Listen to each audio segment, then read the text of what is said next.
پچھلے آدھے گھنٹے میں کوئی 50 بار اس کے موبائل پر کال آ چکی تھی۔ پہلے تو اس کال کو کاٹتا رہا اور پھر موبائل سائلنٹ کر کے ایک طرف رکھ دیا۔ وہ اس وقت ہوٹل کے کمرے میں بیٹھا اپنے ہاتھ میں مشروب لیے چھوٹے چھوٹے گھونٹ بھرتا خمار آلود نظروں سے اپنے پہلو میں بیٹھی اس حسینہ کو دیکھ رہا تھا جس نے شارٹ فراک اور جینز پہن رکھی تھی۔ سلیو لیس فراک میں اس کے دودیا بازو اسے مزید نشے سے سرشار کر رہے تھے۔ وہ اپنی انگلیاں اس کے بازوؤں پر سہلانے لگا تو وہ ہنس کر اس کا ہاتھ جھٹکنے لگی، کہنے لگی کہ وکی پلیز یار ایسے نہ کرو، مجھے شرم آتی ہے، تم اپنے ہاتھوں کو کنٹرول میں کیوں نہیں رکھتے؟ وہ مسکرا کر اس کا ہاتھ پکڑتے ہوئے کہنے لگی تو وہ اپنا ہاتھ چھڑوا کر اس کے گالوں کو پکڑ چکا تھا۔ اسے گال سے پکڑ کر اپنے قریب کرتے ہوئے مدھم سی آواز میں کہنے لگا، تم جیسی حسینہ جب کسی نوجوان کے پہلو میں بیٹھی ہو تو بھلا وہ خود پر کنٹرول کیسے کرے گا؟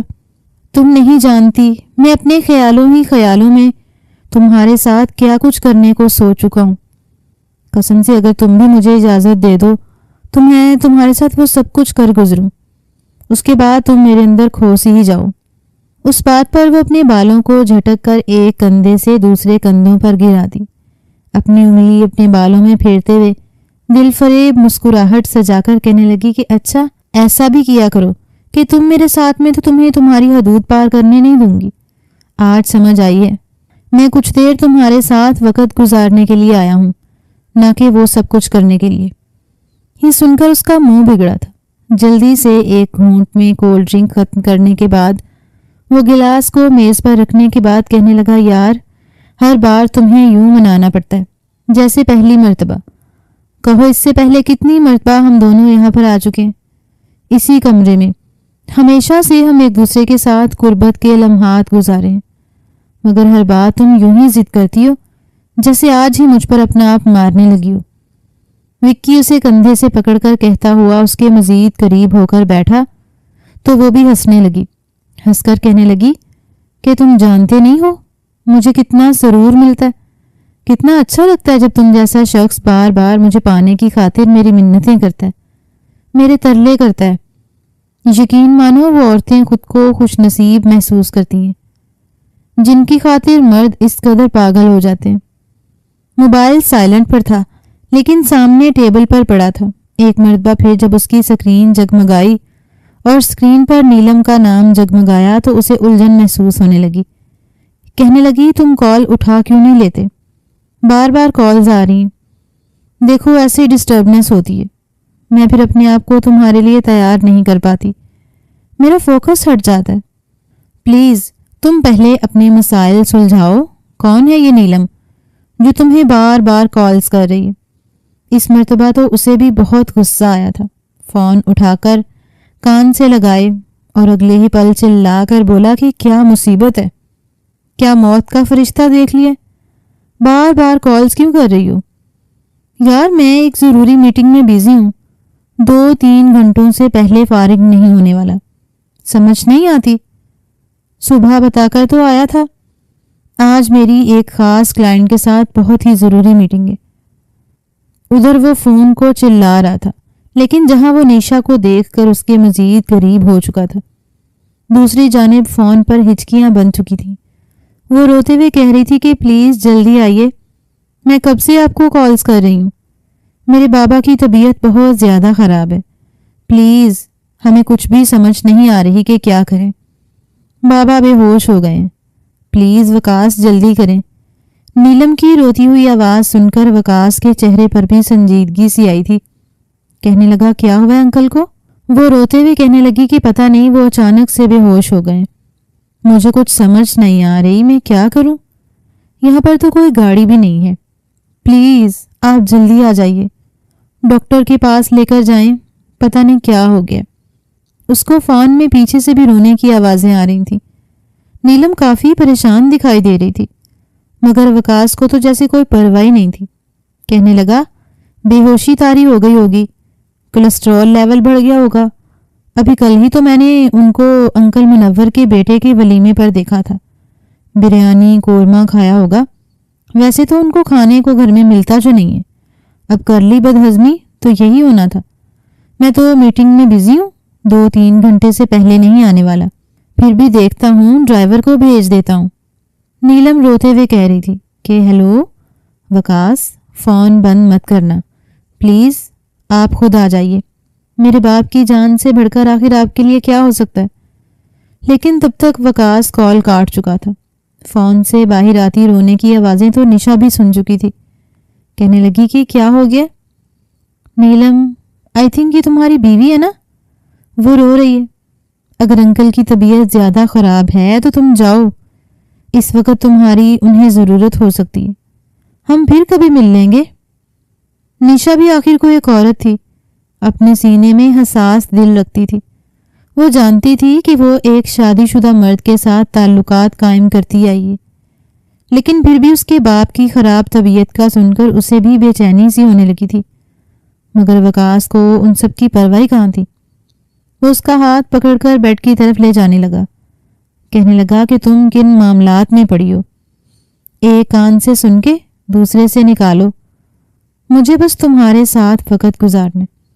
جو سکون تمہارے ساتھ ہے وہ سکون تو مجھے اس نیلم کے ساتھ بھی نہیں ملتا. ہر وقت کچن میں گھستی رہتی ہے, اپنا تو خیال رکھنا ہی بھول گئی. جب بھی پاس جاؤ تو عجیب, کبھی بچوں کی باتیں شروع کر دیتی ہے, کبھی گھر کے خرچوں کی. میرا مطلب وہیں کا وہیں رہ جاتا ہے. اب تم بھی پلیز اس کی طرح یہ سب کچھ مت کرو. اس کا موڈ خراب ہوتے دیکھ کر نشا جلدی سے اپنا موڈ بھی بدل چکی تھی, اور اس کے بعد گناہ کا کھیل ہوٹل کے اس کمرے میں شروع ہو چکا تھا. وکاس اپنا موبائل آف کر کے رکھ چکا تھا تاکہ کوئی اسے ان لمحات میں ڈسٹرب نہ کر سکے. 2-3 گھنٹوں کے بعد جب وہ فریش ہو کر باہر آیا اور موبائل آن کر کے دیکھا تو وہاں پر ان گنت مس کالز صرف نیلم کی ہی نہیں بلکہ اس کی ماں کی بھی کالز آئی ہوئی تھیں. اس نے نیلم کو تو نظر انداز کرتے ہوئے اپنی ماں کی طرف کال کی. پہلی بیل پر ہی اس کی ماں کال اٹھا چکی تھی. کال اٹھاتے ہی وہ گھبراتے ہوئے کہنے لگی کہ کیا ہوا؟ اماں خیریت تو ہے, طبیعت تو ٹھیک ہے آپ کی؟ اتنی کالز؟ میں میٹنگ میں بزی تھا اس لیے موبائل آف کر کے رکھا تھا. وہ ڈریسنگ ٹیبل کے سامنے کھڑا اپنے بالوں میں کنگھی کر رہا تھا, جبکہ نشا ابھی تک یوں ہی بیڈ پر بیٹھی مسکرا کر اسے دیکھ رہی تھی. لیکن فون پر اس کی ماں انتہائی سخت لہجے میں بولی کہ منحوس ماری, جب نیلم تمہیں کہہ رہی تھی کہ میٹنگ چھوڑ کر آ جاؤ, افتخار کی طبیعت خراب ہے تو کیوں نہیں آ گیا؟ آج تک تو سلمہ خاتون کبھی بہو کے حق میں بولی نہیں تھی, لیکن آج اس کی شکایت پر اس کا اتنا ساتھ کیوں دے رہی تھی؟ یہ سوچتے ہوئے جمائی لینے کے انداز میں وکاس کہنے لگا کہ اماں میں مصروف تھا, اب افتخار ماموں کو کچھ ہو گیا تو میں کیا کرتا؟ اپنی میٹنگ تو نہیں چھوڑ کر آ سکتا تھا. آخر کو یہ بھی ضروری تھی, روز روز تھوڑی ایسی میٹنگز ہوتی ہیں. وہ مسکرا کر دیکھتا ہوا نشا کو ایک آنکھ دبا کر چلتا رہا تھا, لیکن جو خبر اس کی ماں نے سنائی, ہیئر برش اس کے ہاتھ سے چھوٹ کر گر گیا تھا. کہنے لگی کہ تو میٹنگز ہی اٹینڈ کرتے رہنا, اور وہاں افتخار بھائی اللہ کو پیارے ہو گئے. رو رو کے نیلم تیرے نام لے رہی ہے کہ اس کی موت کا ذمہ دار ہی تو ہے. ارے سگا ماموں تھا تیرا, کوئی ستیلا تو نہیں تھا. اگر چلا جاتا ہسپتال لے جاتا تو ناک ہی اونچی ہو جاتی. پتا ہوتا کہ داماد بھانجا ہاسپٹل لے کر گیا تھا. کم سے کم کیا پتا آخری وقت اگر سر پہ موجود ہوتا تو کوئی زمین پلاٹ ہی تیرے نام کر دیتا. لیکن تو ازل کا نکما نکھٹو ہی رہا ہے, تجھے تو عقل نہیں آئے گی. اب جا, چھوڑ ساری میٹنگز اور اپنے سسرال پہنچ, ساری ذمہ داریاں اٹھا. 5 منٹ پہلے ہی ایمبولنس ہسپتال سے نکل چکی ہے. خبردار جو دیر سے پہنچا تو. یہ سن کر تو وکاس بھی گھبرا چکا تھا. نشا اس سے کہتی رہی کہ ارے کیا ہوا, رکو تو, مجھے تو فریش ہونے دو, پھر دونوں ساتھ میں چلتے, مجھے راستے میں ڈراپ کرتے جانا. لیکن وہ اس کے پاس آ کر اسے کندھوں سے پکڑ کر اس کے ماتھے پر لب رکھ کر کہنے لگا, یار پلیز تم خود مینیج کر لینا, میں جاتا ہوں, فکر مت کرنا, ہوٹل کا بل میں خود پے کر دوں گا. بس میرا اس وقت جانا ضروری ہے. میرے سسر کا انتقال ہو گیا اور ابھی مزید نہ جانے کتنی پریشانی مجھے ہینڈل کرنی پڑے گی. نشا تو حیران تھی, پہلا ہی داماد تھا جو اپنے سگے ماموں اور سسر کی وفات پر اتنا نارمل رد عمل ظاہر کر رہا تھا۔ ایمبولینس میں جس وقت افتخار صاحب کی میت باہر نکالی گئی، نیلم اپنی چھوٹی بہن کے ساتھ لگی اپنی ماں سے لپٹ کر پھوٹ پھوٹ کر رو رہی تھی۔ ایک باپ ہی تو ان کا واحد سہارا تھا جو آج انہیں چھوڑ کر اس دنیا سے جا چکا تھا۔ ایک دم سے پورا محلہ امڑ آیا تھا۔ ایمبولینس کے ساتھ ہی وکاس بھی پہنچ گیا۔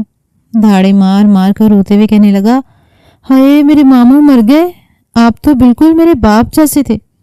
جب سے آپ کا سایہ میرے سر پر تھا مجھے تو اپنے مرحوم باپ کی کمی بھی محسوس نہیں ہوئی۔ آپ جیسا ماموں قسمت والوں کو ملتا ہے، لیکن ہائے میری قسمت، میں نے آپ جیسے ماموں کو بھی کھو دیا۔ نیلم کو وکاس پہ بے تحاشا شکوے تھے۔ وکاس نے اس کے ساتھ عین موقع پر اچھا نہیں کیا تھا۔ ابھی تو شہروں سے آنے والے رشتہ داروں کو پہنچے ہوئے آدھا گھنٹہ بھی نہیں ہوا تھا کہ جب خود ہی مساجد میں اعلان کروا کر وکاس کہنے لگا کہ 9 بجے ماموں افتخار کا جنازہ ہے۔